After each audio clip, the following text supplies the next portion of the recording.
So we kind of already know based on the images that they teased that we're gonna see the sword and the spear, which is exciting. But if I'm being perfectly honest, I want to see a new class or a new act. I need something a little more than just a weapon to get me excited about the game. But for anyone that might be watching this VOD afterwards and wondering, why'd you quit Path of Exile? Same reason everyone quit. The game just got old. I am looking forward to going back to it with the new league, which is what they're going to be talking about in this stream, and it is supposed to be available in sometime in April. Hopefully the volume's good and everything like that, but we'll see. Notifications probably won't go out because I already posted so many videos, but I'm streaming this on Twitch and YouTube. Twitch has the advantage of drops.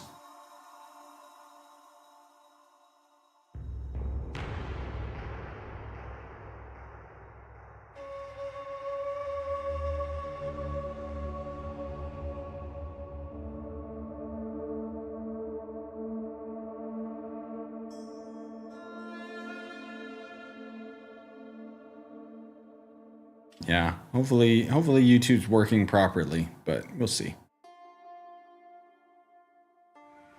You gonna play Kazan vs Berserker? I already covered the demo.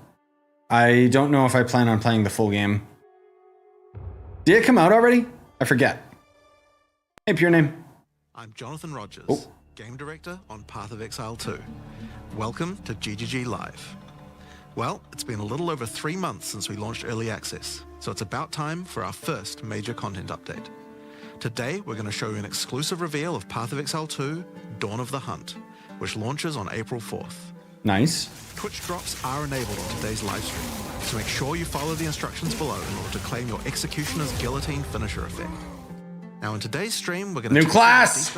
Let's go. Dawn of the Hunt update. We'll cover a new class, 5 new Ascendancy classes, and huge expansions on character systems like unique items and support gems. After that, it's on to the in-game improvements. Oh yeah. Including changes to systems, a bunch of new encounters, and lots of other content. New Ascendancies. Give me a Necromancer one. We'll finish up today with a live Q&A session where Ziggy D will ask Path of Exile 2's game director. Let's go, let's go, let's go. Questions from Twitch chat. All right. We have a lot to cover today, so let's get started with a trailer for Path of Exile 2, Dawn of the Hunt. We as Mary are guided by the spirit. Is it Druid? It provides prey, shelter, even love. Oh, wait, what is she? What is her class? Huntress? But for me, one day, all that were changed. Hey, G-Nac. Hey, Naxi. The spirit, it showed me something. Something forbidden. All right, I mean, with the Ascendancies, I'll take, if they have a minion-focused one. To defend all our loved. I might still try the new class. At least it'll give me something to do. I lost everything that day.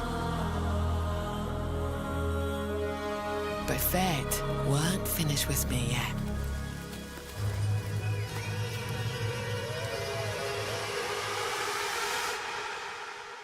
Show me that gameplay, come on. Aw. I'll right the wrongs I've done. I'll do what I must. No matter the cost. I will hear the spirit once more. Show the gameplay, come on. There we go.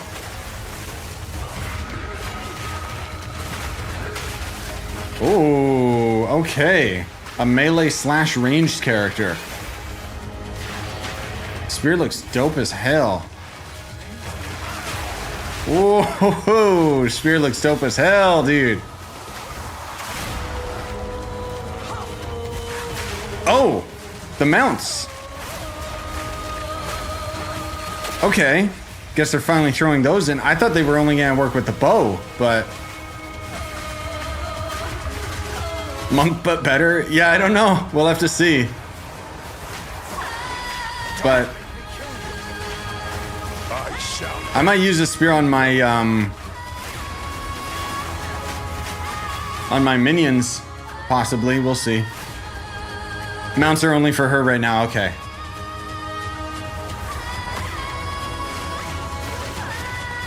This music just makes me think of Last Epoch. Okay, so this is like the trailer for the update that they kind of just speed ran through all the stuff they're gonna talk about today. It looks like a chunky update though, so that's good.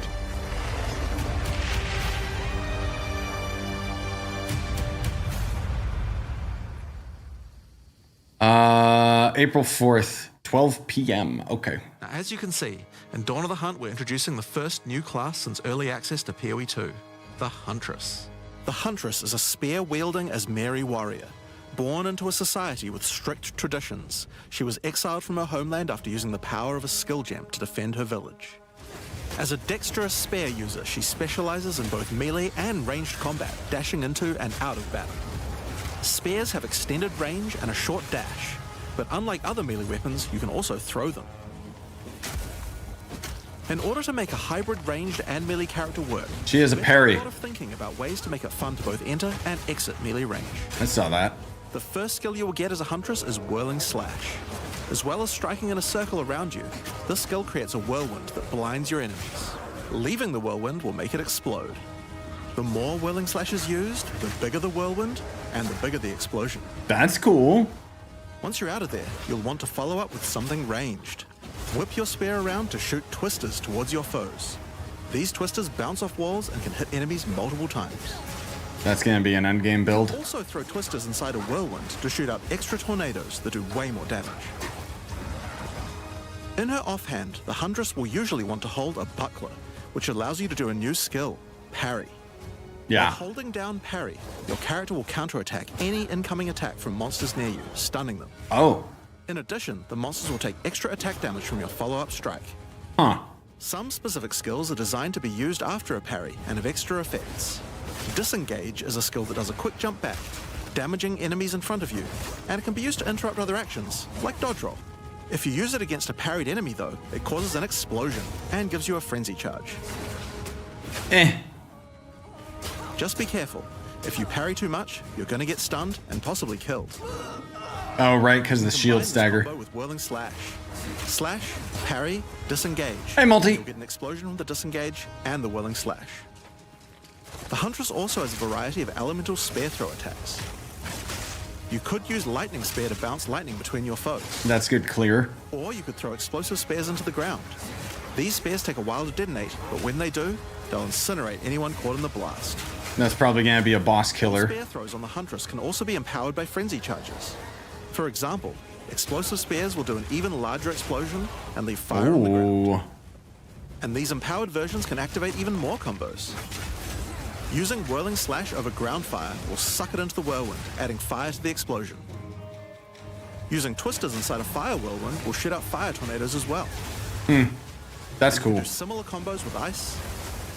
Very similar to Monk, where it synergizes with elements. Now, a key aspect of hunting is exhausting your foes by causing blood loss. This skill is Rake, which dashes towards your target and unleashes a deadly slash, opening up wounds on your enemies. Follow up with Disengage and watch them bleed out as they run towards you. On the health bar of monsters, you can see how much blood loss the enemy has experienced, and the Huntress has skills to take advantage of this. For example, using Blood Hunt will thrust forward and cause a bloody explosion. Okay, a bleed skill would definitely work endgame. If you want to cause bigger bleeds, try out Rapid Assault. The final hit of this multi-hit combo will stick a spear into your enemy for a big bleed. Now, Explosive Spear and Rapid Assault both result in leaving spears behind, either in the ground or in enemies. But there are other skills that leave spears around too, like Storm Lance, that leaves an electrical spear that arcs towards enemies. But what can you do with all these spears? Detonate them, of course. Thunderous Leap will allow you to jump onto and explode any spears either in the ground or in your enemies. Now, as well as hunting animals, the Huntress also has the ability to work with them. While fighting any beast, you have the ability to tame it and use it as a companion. You can only have one companion at a time, but it will keep the mods that were on it.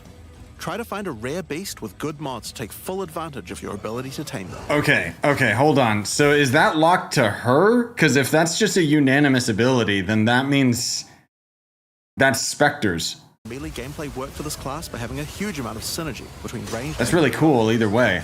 There are 22 new skills available for the Huntress. By endgame, you'll be slinging hundreds of insanely powerful spears, sending forth spirit animals and summoning the might of Solaris from the sky. But we still haven't talked about Ascendancy classes yet. Here we go. What can the Huntress ascend into? Well, the first Ascension class you could choose is the Ritualist. The Ritualist has embraced the darker side of his merry traditions by harnessing the power of animal sacrifice and plague.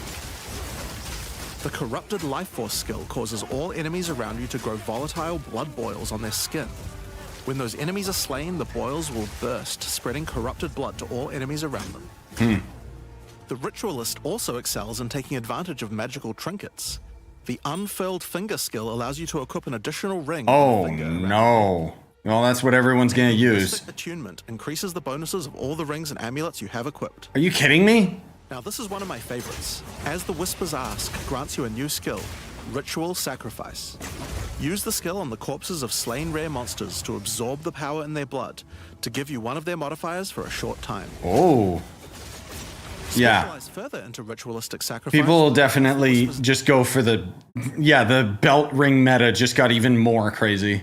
Sacrificing some of your own blood to empower yourself. The Amazon Ascension is for those looking to hunt more than just beasts. Trained as an elite guard to the most important Asmeri elders, the Amazon will use more traditional fighting techniques mastered to perfection. The Predatory Instinct skill will cause you to reveal weaknesses in the defenses of rare and unique enemies, causing you to deal more damage. You can see those weak spots represented on their life bars. That's interesting. While using Elemental Infusion, any charges you consume will infuse your weapon with elemental power, causing any projectile attacks to explode on impact. The Critical Strike skill is as simple as it sounds. It takes your excess accuracy and gives it to you as critical strike chance.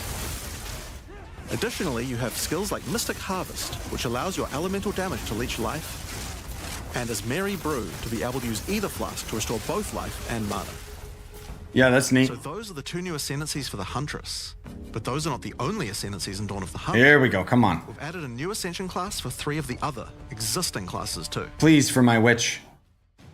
First up, for our warriors out there, we have the Smith of Kitava. The warrior is a blacksmith in origin, taught by his father Renly. With this ascension, you can take your smithing skills to new heights by embracing power from the insatiable one himself, Kitava. It's so stupid, I like it. Smiths of Kitava are master blacksmiths and have the ability to forge their weapon, quite literally. Using the Against the Anvil notable skill, you can enhance your weapon with fiery destruction before any battle. After doing so, your attacks will release explosions on hit for maximum devastation. Jesus. You can also use the power of Kitava to summon an animated copy of your weapon to fight alongside you. Oh my god. A great blacksmith can do more than just forging their weapon though. Their armor can be enhanced too. Now you might think this Ascendancy class tree looks a little abnormal, and you're right. There's a lot of notable skills all disconnected at the bottom there. By taking this point here, which is free to assign, your character is unable to equip body armors with mods of any kind. So your body armor must be normal. Sounds like a downside, right? Except now in true blacksmith fashion, Wow. you can craft your own body armor by taking those disconnected notables with your points. That's really weird. If you want your body armor to grant life, take this notable. If you want resistances, take this one. There's so many choices. Think of it like you're crafting your own body armor, just in a more literal sense. That's cool. Now, let's move on to those who prefer the reassuring feel of a crossbow in their hands, the Mercenary. Oh. Alongside the existing Ascension classes, the Gemling Legionnaire and the Witch Hunter, you can now play as the Tactician. The Tactician is a Demon former Hunter. Guard elite. Demon Hunter from Diablo 3. Decimate the monsters of Wraeclast and earn a healthy income doing so. This training comes in the form of various skills like Suppressing Fire, which causes all projectiles to pin enemies. When combined with the Right Where We Want Them notable, your pin not only stops your enemies from moving, but stops them from performing actions too, similar to Freeze. No, not Demon With Hunter. the soldier's training, the Tactician also works well cooperatively. Using the Whoever Pays Best notable, you can place multiple banners at once. The Watch How We Do It skill gives a portion of your weapon's damage to your allies as well. Oh, that's cool. But if that isn't enough, you can also command your army of off-screen archers to unleash hell and carpet an entire area with arrows. Finally, Witch players will be able to join their legions by becoming undead themselves. In Dawn of the Hunt, we're introducing the Lich Ascension class. Okay. The Lich is a master of chaos and curses and could sacrifice her life to enhance her energy shield. The crystalline That's not minion based. can nominate a jewel in which to contain part of your soul, massively increasing its power. There's just one downside to splitting your soul this way though. If you have no energy shield, your mana costs will shoot up. The Necromantic Conduit skill causes you and allies in your presence to have unholy might, granting extra damage as chaos damage. Okay. Rupture the Soul makes enemies you curse explode with chaos damage when slain. Killed by you or your allies. Dominion over Flesh allows you to apply an additional curse. Not very exciting. It's safe to say you'll be the true master of the occult by choosing the Lich class. So Dawn of the Hunt has the Huntress and 5 new Ascension classes, but it doesn't end there. Kind of Let's disappointing. take a look at some of the new skills we've added. Now you may remember we've previously talked about the Raised Spectre skill. It's finally complete and will be made available in the upcoming expansion. Oh, let's go. It can be found in the occult skills on the skill gem crafting panel. Okay. Raised Spectre is a skill that allows you to trap the soul of almost any monster in the game, That'll be cool, at least. which you can then summon in the skill panel. I'll still try that new Ascendancy. Spectres cost spirit and will revive automatically if they die, but the spirit cost varies based on the power of the monster. You could summon an army of weaker monsters, or a few of the more powerful monsters. Yes. Oh, that's so good. Combine them with your existing skeleton minions, or summon exclusively specters. That'll It's all help. up to you and how you want to customize your army of the undead. That'll help a lot because they're gonna Given scale there are properly. hundreds upon hundreds of monster variants in Path of Exile 2. Hell yeah. It's safe to say you'll be experimenting with this one for a while. We look forward to seeing which monsters. Oh, look at that. So he's got Now let's move on to our next multiple enemy Since we've been types. talking about summoning undead so much, Not just let's one change of pace specter. and summon something a little more alive. In Dawn of the Hunt, we're adding the Summon Rower skill. Summon Nice. your friendly rower to aid you in combat as a minion. Also, I'm sorry I keep talking over him. I realize if I pause the stream and unpause, it doesn't continue where I left off. Bears. Be wary though.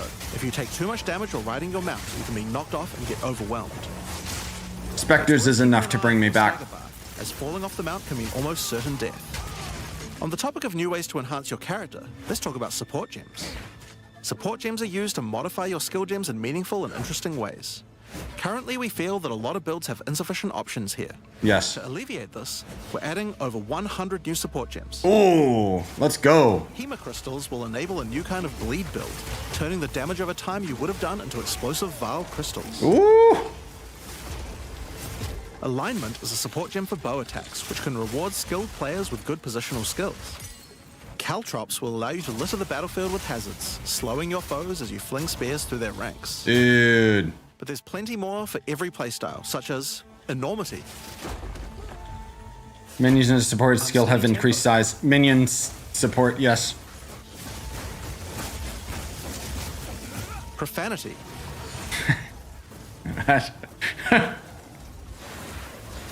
Retaliate.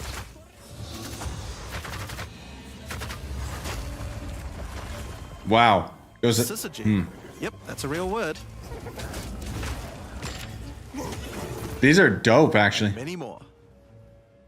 Now, we've talked about a new class, new Ascendancy classes, new skills, and new support gems. But let's not forget about the core of a true action RPG, the items. To start with, let's talk about uniques. We're adding over 100 new unique items. Wow. This time, we've made sure to add uniques with a focus on mid and end-game tiers to make sure there are more exciting items to find. Give me that minion for one. high-level characters. Let's look at some examples. Hell yeah. Embrace your inner devil with Chernobog's Pillar. It grants you a large amount of fire damage based on your block chart. Oh, that would be great on my guy. Calamity allows you to become a true master of the elements, granting you all 3 elemental herald skills Wow. without costing any spirit. At the same time, it penalizes enemy resistances. Wastegate is a belt useful for builds using a single resource like Blood Magic or Archmage builds. With this belt, you can use 2 life flasks or 2 mana flasks. It's up to you. Now, we could go through these all day, but we'll leave most of them for you to discover. Suffice to say, though, we want there to be way more... Oh my god, that's beautiful. Samurai armor. Over time, our goal is to add a unique to every single base item type at a minimum. Give it to me. You can chance any base in the game. Now, given that we have the Huntress, we have a set of unique spears from early game all the way through the end game as well. One example is Scyther's Spear, which combines bleed and fire in a powerful way. It allows your ignites to be aggravated, dealing substantially more damage. We're also introducing a suite of unique bucklers with some interesting parry mechanics. Kalgyra's Arc, for example, allows you to parry projectiles from any distance. And we're also adding our first unique charms. Oh. Bayra's Anguish will not only protect you from Ignite, but will also emit a devastating Fire Nova whenever you do get ignited. In some, there's just a ton of new uniques to find. We can't wait to see the weird and broken builds that come out of it. Now, we also want to talk about crafting options. Thank God. In each major update during early access, we'll be continuing to add and improve the options here. We have various new crafting tools that have been added as rewards to many of the different types of new content that we're adding. But for now, I just want to mention the changes to runes. Runes add commonly available mods, but since they only have one tier, flat damage mods tend to get outclassed by in-game. So we've changed runes to have multiple tiers, allowing you to get higher tier mods than before. I don't know how I feel about Plan that. is to significantly expand the number of more specialized mods for crafting using socketables as we add new content over time. And the first new set of those comes from what we're talking about next. In Dawn of the Hunt, we're adding Asmerian Wisps, which can be found throughout both the campaign and the endgame. The Asmeri spirit has made itself present in Wraeclast, and it appears to be trying to warn, or maybe prepare us for the coming darkness. You will first encounter a manifestation of it in the Grellwood in Act 1, where you'll meet Delwyn, an Asmeri hunter who is trying to find out what exactly is causing the spirit to behave this way. As you approach the wisp, it will flee, leading you past monsters. Loot Goblin? Monsters it comes into contact with are infused by it, making them more powerful. Each spirit is associated with a specific revered animal within Asmeri culture. This one is a wisp of the Great Bear, and grants enemies extra life and stun. The wisp moves faster the closer you are, and as you move away, they slow down to wait for you. But if you get too far away for too long, they'll dissipate and return to the woods. As you continue to chase the wisp, it will find and possess a rare or unique monster, granting it a new powerful ability. Because this was a wisp of the Great Bear, this monster now also has increased life and stun. But on top of that, it will periodically summon a large spectral bear that slams with wild fury. If you're able to defeat this foe, you will be rewarded. For each monster that was infused and killed along the way, the rewards will be increased. Each wisp has its own mechanics. The Wisp of the Winter Owl is a primal wisp that causes enemies to deal extra cold damage, gain energy. Okay, that's cool. So yeah, that's basically like a combative loot goblin of sorts. The only thing I'm concerned about with the runes pure name is because the inventory management is already ass in the first place, and the runes are essentially now just Diablo's gem system, which we need a consumable bag, bro. You may even find sacred wisps that can do some pretty crazy things to the monsters they influence. Still looks fantastic either way. Wisp of the Cunning Fox, which turns normal monsters into magics, magic monsters into rares. Yeah, a rune tab. No, not even a rune tab, bro. Give me a bag in my personal inventory. I don't want to have to keep going to storage. Items that allow you to craft a wide range of interesting new mods onto your items. Each one may only be used on a specific item slot. Those are good. As mentioned, the Asmerian Wisps can be encountered throughout the game, but there's also a new endgame map called the Asmeri Ranges, a mountain village where the Asmeri once lived, now overrun with corrupt monsters. This map always has multiple Asmerian Wisps in it, and familiar, yet not quite the same boss fight. Cool. Asmerian Wisps can also be further modified Oh my god. tree as well, and by tablets. Okay. But I'm not going to be the one talking about those things. In order to cover all the new content in-game, I'm going to hand things over to Mark. Hi, I'm Mark Roberts, Game Director on Path of Exile 2. There's a ton to talk about with the endgame today, so let's dig right in. Path of Exile 2's early access began with a brand new endgame, and it was clear that it needed a lot of work. After absorbing your feedback, we're ready to make some epic changes. The first thing is, we just need a lot more content. In Dawn of the Hunt, we have made sure to focus on increasing the sheer number of interesting and different encounters you will randomly stumble into as you explore the endgame. Let's go. And the second goal is to smoothen the progression through maps and reduce the amount of annoying busy work. Yes. To start with, let's talk about the new interesting stuff to find. Well, the most obvious thing to add are new maps. As well as the Asmeri Ranges that Jonathan mentioned earlier, Dawn of the Hunt also contains 7 other new maps. Beautiful. All with their own custom encounters. Let's start with this one. The Feral Megaliths map starts off in the wild Ezomite forests. As you progress through the forest, you will find mysterious rune-carved stones that, when touched, surge with energy. After activating all the stones, you can find a grand henge, where all the energy is coalescing. You can then start an encounter. The area darkens, a storm moves in, and a concentration of energy summons a dangerous boss. Jesus. You must fight and defeat the boss to get its rewards. Once you have defeated it, summon another. What? And another. What? And another. And another. What? You have 10 total waves of boss fights which get incrementally more difficult. If you Oh. manage to defeat them, you get full boss rewards, but also opportunities to get new runes. These can only be obtained from this map. That's dope. The Fractured Lake contains a surreal waterscape with fractured mirror-like objects. Whoa. As you move around the map, the terrain itself elevates from below, creating the ground you walk on. So it's like a fog of war, In this but unique map, all the rare monsters are mirrored, so you're always fighting two of the same rare at the same time. That's which can dope. prove quite difficult. If you manage to overcome that challenge and make it to the end of the map, you'll be presented with a broken mirror, a powerful altar-like object that contains an item within it. The item contained within is a new base type, either an amulet or a ring, that can be crafted to have additional prefixes or suffixes at the cost of the other. my The brain. last unique map we'll show today is one based around the essence mechanic. You enter a crystalline cavern, and you will find a powerful map boss imprisoned in the center. It is surrounded by many rare monsters, also imprisoned in essences. By freeing and defeating the rare monsters, the essence they held will be upgraded to a greater essence. Oh, dude. Added to the imprisoned map boss. These are How fantastic. brave are you? How many essences will you add to the boss? Overdo it, and you might lose everything. Underdo it, and you might regret it. It's your choice.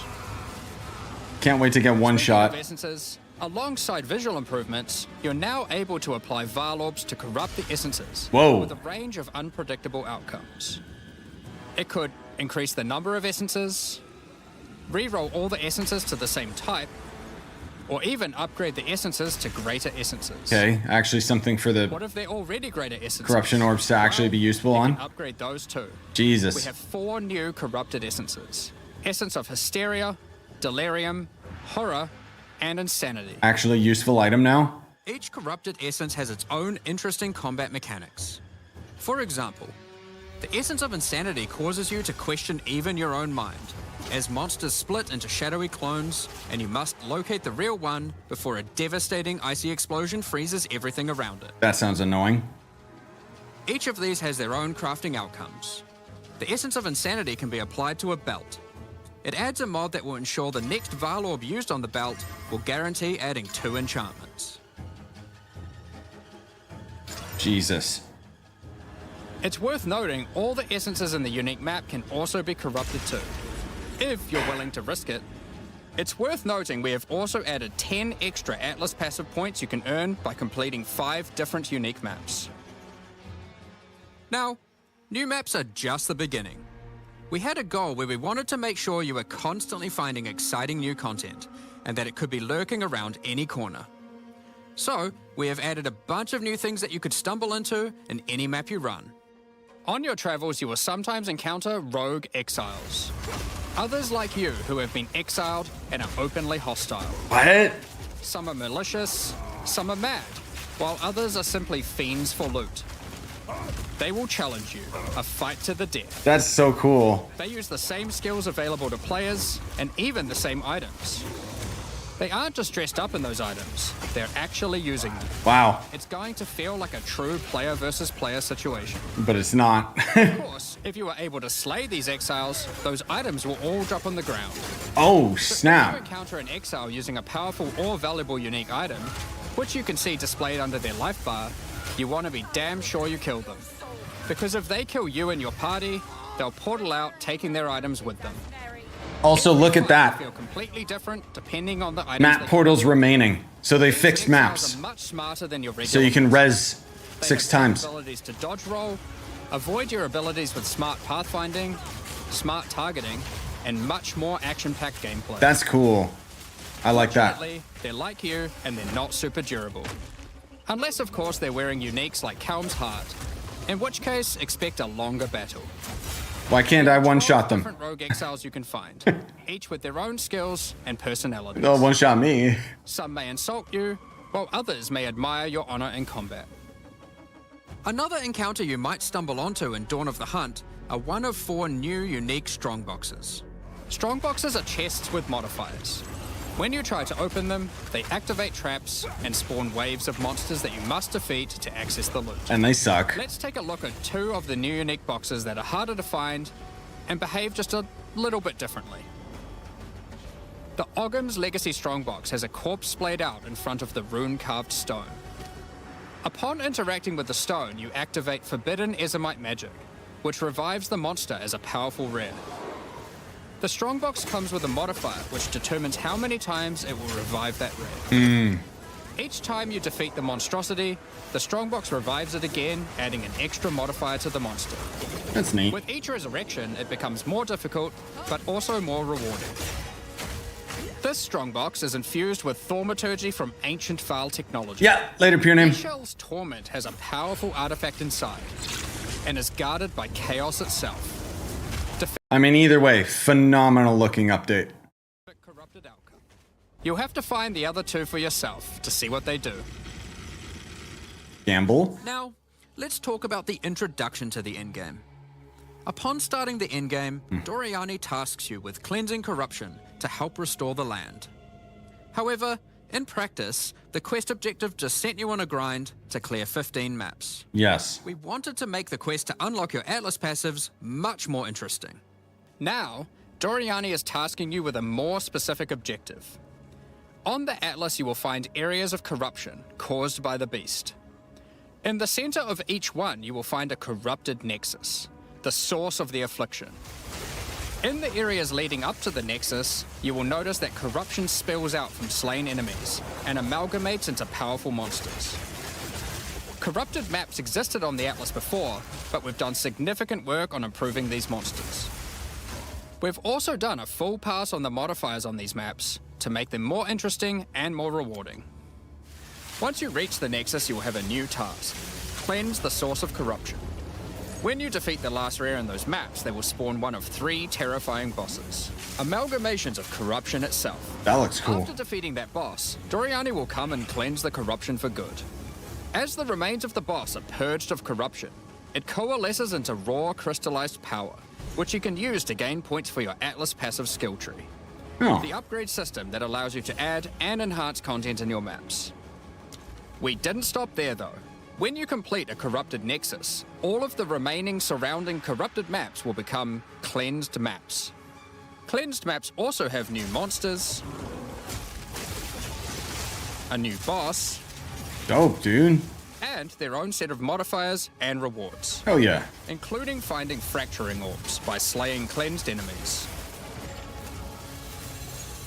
These orbs can be used in crafting on a rare item to cause one of its modifiers to become fractured. A fractured modifier is one that cannot be modified by any means. You are able to freely modify the item, ensuring the fractured modifier will never change. If you get the right item with the right mod, it can prove to be a very powerful crafting base indeed. That's insane. You must Yeah. now choose. Do you complete all the corrupted maps and then the Nexus?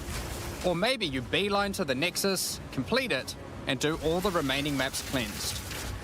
Both have rewards to entice you and challenges to assess. Now, let's have a talk about towers. One thing we've had a lot of feedback on is the busy work around running towers and managing your tablets. The first change we've made here is that we have reduced the number of towers drastically, so there are now 1/3 as many as before, but we've made them much more powerful. That's good. To start with, tablets now inherently add twice as many mechanics, but that's not all. Running higher tier maps and towers now increases the number of mechanics applied by tablets. By tier 15, the bonuses double, allowing a single tablet to now add 4 times as many mechanics as before. Damn. So, we're running far fewer towers, dealing with fewer tablets, and affecting even more maps than before. But because there are fewer towers overlapping with each other, you won't get as many opportunities to stack different tablets. In order to solve this, we've made it so that each tower can consume up to 3 tablets at once. You always get 1 slot on completing the tower, but if you can complete a tower with more mods on the waystone, you can unlock a 2nd or 3rd slot. Overall, this allows for even more juicing from towers, while drastically reducing the amount of busy work you have to do. On top of that, towers are much more interesting maps because they can now spawn with all mechanics, Nice. including bosses. Hey, Shielder. Yeah, we got the Huntress coming with the spear. The update looks insane. Like, legitimately, it's huge. One witch has an affinity for ice, the other fire. Who will win? Hopefully neither. Oh, that's cool. New Ascendancies too. Fire map is a remnant of the Val that has been charged. This update hits April 4th, so it's really soon. Lightning abilities. But be careful. If any of them hit the surrounding constructs, they will power up. Another thing that we've seen a lot of feedback about is sustaining waystones. As we looked into it, we realized that the people who couldn't sustain waystones were dying a lot. A lot more than we had expected. And that made us realize something. During the campaign, the expectation is that you can die multiple times in order to learn how to overcome challenges. Okay, this is the thing that I noticed where you'll be able to respawn 6 times in a map. Thank Christ. But as soon as you get to the end game, you're effectively no longer allowed to die if you want to sustain waystones. By the time you are getting towards the end of endgame, we want you to have to be careful not to die. But it certainly shouldn't be that we have such a sudden shift as you run your first maps. The first change we're making is you can now respawn and return to a map if you die. Continuing from where you left off. When you start the endgame, you get up to 6 total attempts per map. As you add more modifiers to a waystone, the number of respawns goes down. This means that as you get to the point that you're running every waystone as a rare, you will have to be more careful. I don't really agree with that, but whatever. In parties, everyone gets to respawn that number of times. Oh, that's huge. I love that. But we still think it's important that you can kill a boss in one go. In order to allow that to happen, we've made a change so that once you start the boss fight, it changes over to the same respawning system we use for pinnacle bosses. This means that the map owner can choose to respawn everyone at the same time. Okay. Another complaint we've seen a lot of is players not wanting to do the pinnacle content because of the experience penalty from dying. A change we've made here is that all pinnacle content now no longer grants experience, but also no longer removes experience on death either. Nice. Dawn of the Hunt also brings the first batch of Twilight Order reliquary keys from the early access supporter packs. These keys contain items selected by our supporters. They can contain any unique item found in Path of Exile 2. If the selected item is a pinnacle boss drop, then only special keys dropped by this content will be able to provide these items. For example, Hand of Wisdom in action can only come from a key dropped by Zesht.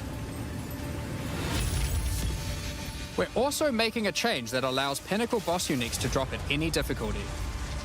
Rarer uniques will be rarer at lower difficulties, but still possible to find. Not that I ever fought any. Drop charges for the reliquary keys from this content as well. We spoke about towers and tablets earlier, but we have also added a suite of unique tablets. Let's go. Each of these adds crazy interactions to the maps influenced by it. For example, this unique tablet allows you to run any map in a tower's radius without requiring connections, which can be quite useful for jumping gaps and traveling around your atlas. And this tablet causes all runic monsters spawned during expedition encounters to be duplicated, and weakens all expedition monsters that emerge from the ground. The Atlas tree has also been expanded, and you can find many of the new mechanics there. Nice. And improvements to existing ones too. Now through this livestream we have mentioned quite a few new crafting options that we've added. New runes, corrupted essences, fractured mods and jewelry crafting bases.